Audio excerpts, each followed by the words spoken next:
Bom dia, estamos aqui com o nosso primeiro vídeo sobre o estudo de análise real através de vídeos caseiros.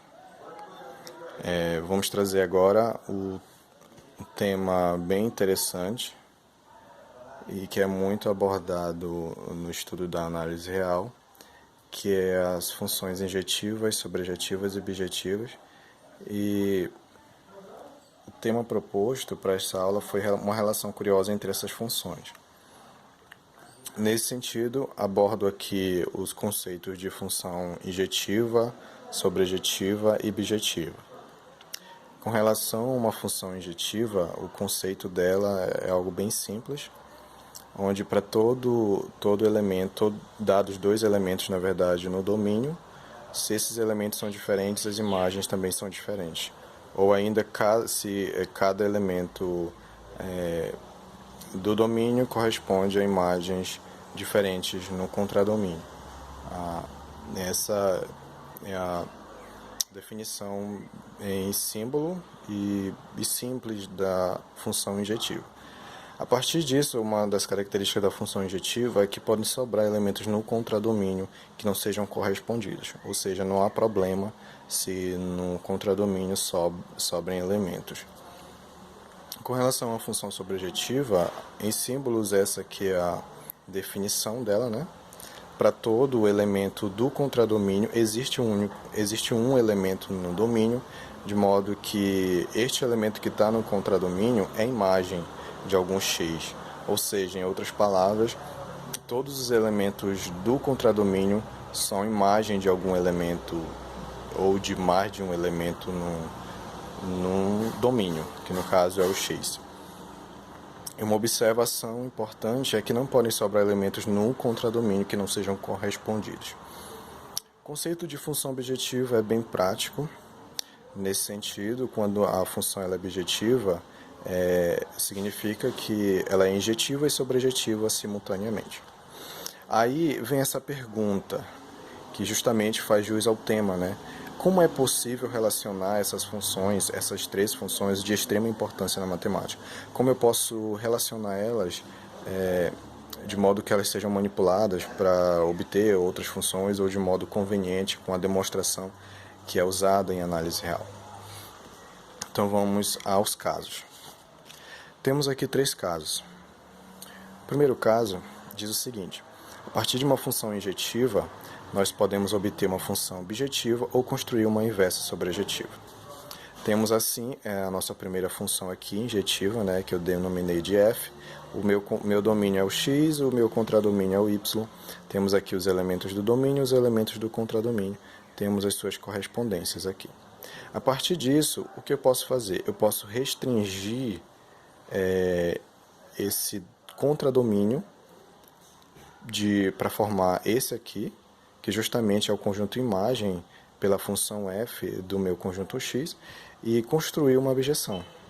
Essa função objetiva aqui, onde o meu contradomínio ele é menor do que o meu contradomínio anterior, eu apenas retirei o 6 e o 7 e dessa forma mantive a correspondência bionívoca ou a correspondência 1 para 1 que nós tínhamos na nossa função injetiva.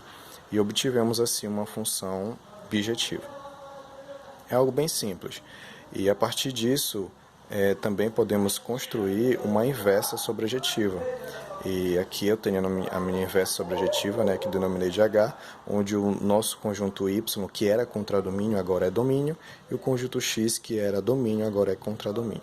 Nós apenas fazemos corresponder o 3, o 4 e 5 aos seus respectivos correspondentes anteriores, que no caso era 1, 2 e 3. E fazemos com que o 6 e o 7 ele faça corresponder a algum desses elementos aqui. Pode ser 1, pode ser 2 ou 3. Eu escolhi aqui no 3. E dessa forma eu construí uma bijeção estrita. Ou seja, essa função aqui ela é apenas bijetiva. Em outras palavras, aqui eu tenho que não sobra nenhum elemento, né, do contradomínio. E um elemento aqui do contradomínio ele pode ser imagem de mais de um elemento do domínio. Então aqui nós temos essa função sobrejetiva justamente a partir dessa injetiva aqui, que é a minha função base, digamos. Então, no primeiro caso, recapitulando, a partir de uma função injetiva, eu posso restringir o contradomínio dessa função e construir uma função objetiva, ou então posso fazer uma inversa e obter uma função sobrejetiva. No segundo caso, ele diz o seguinte: a partir de uma função sobrejetiva, nós podemos obter uma função objetiva ou construir uma inversa injetiva. Então aqui nós temos a nossa função base, a nossa função I, com o domínio A e o meu contradomínio B, e ela é sobrejetiva. Em outras palavras, cada elemento aqui do contradomínio, não sobra nenhum, na verdade, né? E também 2 elementos do domínio podem corresponder a um elemento do contradomínio. Sendo que a injetiva é totalmente diferente disso aqui. Aí o que acontece? Eu posso obter uma função bijetiva, apenas restringindo o domínio agora, na verdade, né? E eu pego um elemento A, pego o elemento B e o elemento D, que são elementos aqui do meu domínio, eu restringo eles de modo que eles correspondam aos elementos aqui que eram correspondidos, né, na minha função sobrejetiva, e com isso eu obtenho uma função bijetiva. E essa função bijetiva eu restringi o domínio. Agora eu faço uma inversa injetiva. O meu contradomínio, que era o B, ele agora é o domínio, e o meu domínio, que era o A, agora é o meu contradomínio. Como é que eu faço essa injetiva? Que justamente é uma técnica bem utilizada nas demonstrações do livro do Elon. Para cada y em B, eu escolho um x em A, tal que k de y é igual a x. Construímos assim uma função k de B em A injetiva, de modo que I de k de y é igual a y para todo y em B. Ou seja, para cada elemento aqui do meu B, eu escolho um elemento aqui em A. Quando eu faço essa escolha, automaticamente eu estou construindo uma injetiva. Ou seja, eu escolho apenas um elemento. Então, desse modo, eu obtenho uma função injetiva. Aí agora vamos ver por que essa composição aqui dessa função.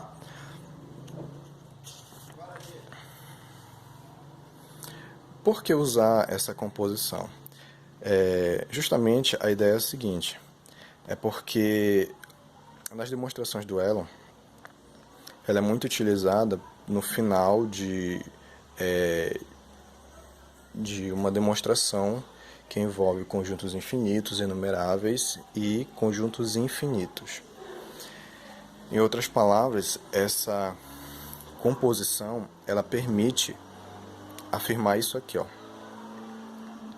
Percebam que nessa composição, na ideia de definição de composição, eu consigo fazer com que os elementos aqui que estão aqui, né, que vão ser obtidos, que aplicados nessa composição, vamos obter outros elementos, eles sejam iguais aos elementos que serão obtidos posteriormente, após usar a composição. A partir disso, nós temos essa relação aqui, ó. Quando nós aplicamos a nossa função k aqui, nesses elementos, nós obtemos os seus correspondentes aqui. E quando aplicamos a nossa função i, nós obtemos esses elementos correspondentes. E quando fazemos a função composta, né, nós obtemos a correspondência da identidade, ou seja, 1 vai no 1, 2 vai no 2, o 3 vai no 3.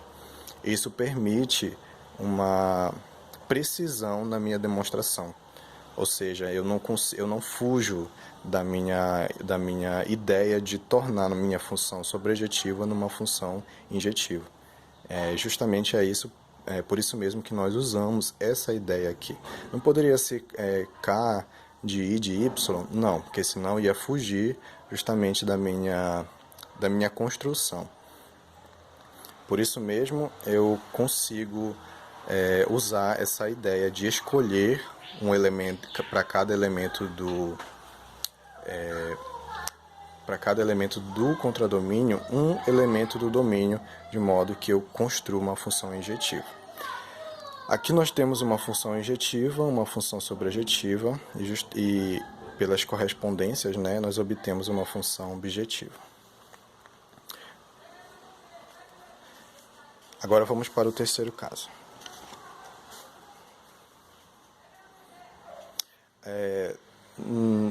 Basta notar, é possível notar, na verdade, que os casos anteriores nós nos utilizamos de restrições. Agora, o terceiro caso é uma manipulação de modo a estender de estender funções, na verdade. Então, no terceiro caso, diz o seguinte: é possível estender uma bijeção a uma injetiva estrita ou a uma sobrejetiva estrita. Nesse caso, aqui eu tenho a minha função base, né, que é a minha bijeção, minha função G, né, é o meu domínio X e meu contradomínio Y, função objetiva. E a partir dessa função eu posso estender o contradomínio e obter assim uma função injetiva. Como eu fiz e como eu estendi, eu apenas acrescentei elementos no contradomínio. Eu acrescentei a letra D e a letra E. Então, a partir disso, eu não mudei mais nada, né? Correspondência, eu apenas acrescentei.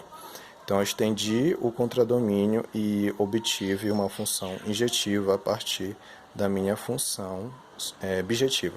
Aqui é apenas injetiva. A partir também dessa função objetiva, eu pude construir uma função sobrejetiva.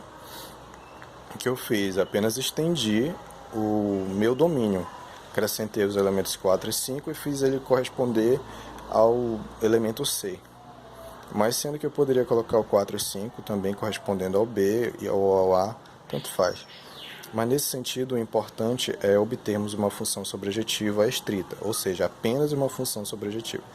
Lembrando aqui, eu estendi o contradomínio para obter uma função injetiva a partir de uma bijetiva e estendi o meu domínio nessa função aqui, uma função L,